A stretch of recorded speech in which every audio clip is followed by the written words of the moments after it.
My name is Anna, and I never believed in ghosts. At least not until I started working at the Keg Mansion, a famous restaurant housed in an old mansion in downtown Toronto. From the very first day, I felt something was wrong with that place. The air seemed heavy, as if it carried ancient secrets in every dust particle.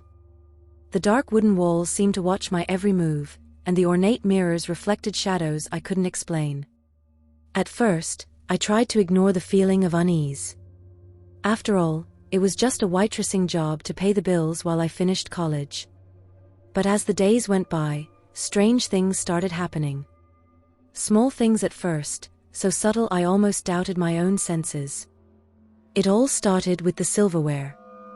I would carefully set them on the tables before the shift, but when I turned around to grab the napkins, I'd hear a soft clinking sound. Looking back, I'd find the forks and knives in different positions, as if someone had moved them in a matter of seconds. I tried to rationalize it, thinking maybe it was just the wind or my memory playing tricks. But then things escalated. One night, while cleaning the main hall after closing, I heard footsteps upstairs. The sound was clear, heels clicking on the wooden floor, pacing back and forth. My heart raced. I knew I was alone in the building. Everyone else had already left. I took a deep breath and climbed the stairs, trying to convince myself it was just the old wood creaking. The corridor on the second floor was dark, lit only by the faint light coming through the windows. As I walked, the air grew colder, like a winter breeze had blown in, even though it was summer.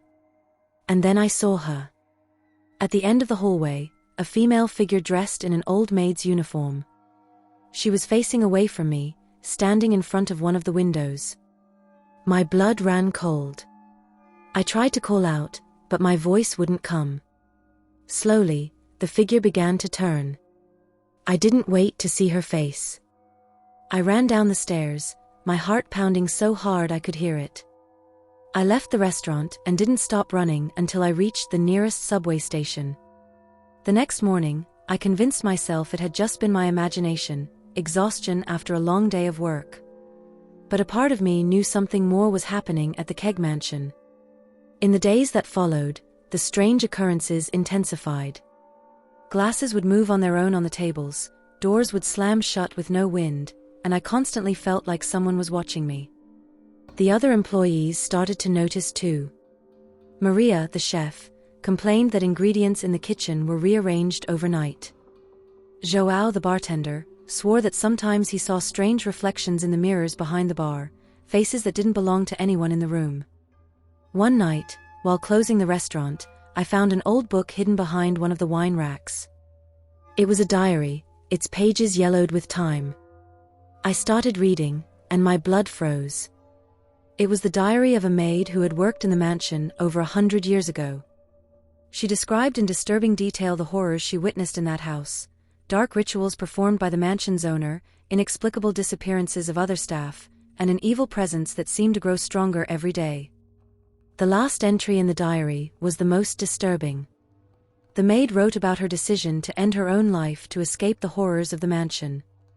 She mentioned a ritual that could banish the evil from the place, but it required a final sacrifice. That night, I had the first of the nightmares that would become recurring. I was in the mansion's attic, surrounded by black candles. The maid from the hallway was there, her face a mask of despair. She pointed to an old box in the corner, repeating, "Finish what I started," over and over again. I woke up drenched in sweat, my heart racing. I looked at the clock, 3:33 a.m. The number sent an inexplicable chill down my spine. In the days that followed, the events at the restaurant grew more intense. Customers started complaining of strange sensations, sudden cold, the feeling of being touched by invisible hands. A boy said he saw a sad lady in the women's restroom. Management tried to hush the rumors, but it was undeniable that something was wrong. Employees began quitting, one after the other. First Maria, then João. Each had a horror story to tell, terrifying visions, voices whispering in the shadows, objects moving on their own. I wanted to leave too, but something held me there.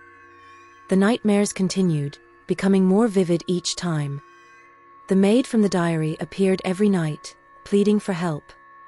I began researching the mansion's history and uncovered a web of secrets and tragedies.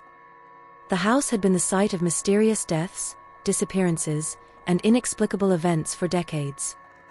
One night, while researching at the local library, I found an old book on purification rituals. The words seemed to leap off the page, as if they were alive. The ritual described was eerily similar to the one the maid had mentioned in her diary.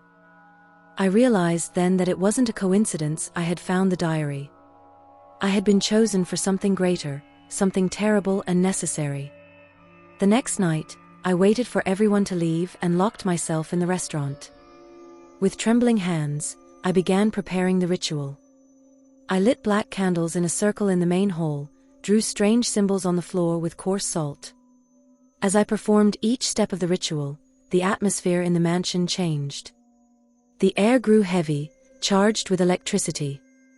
Shadows danced on the walls, forming grotesque figures. Voices whispered in my ears in a language I didn't understand. At the climax of the ritual, when the candle flames reached impossible heights, she appeared. The maid from the hallway, from the diary, from my nightmares. Her face was a mask of pain and despair. She reached out to me, her eyes pleading. In that moment, I understood what needed to be done. The final sacrifice.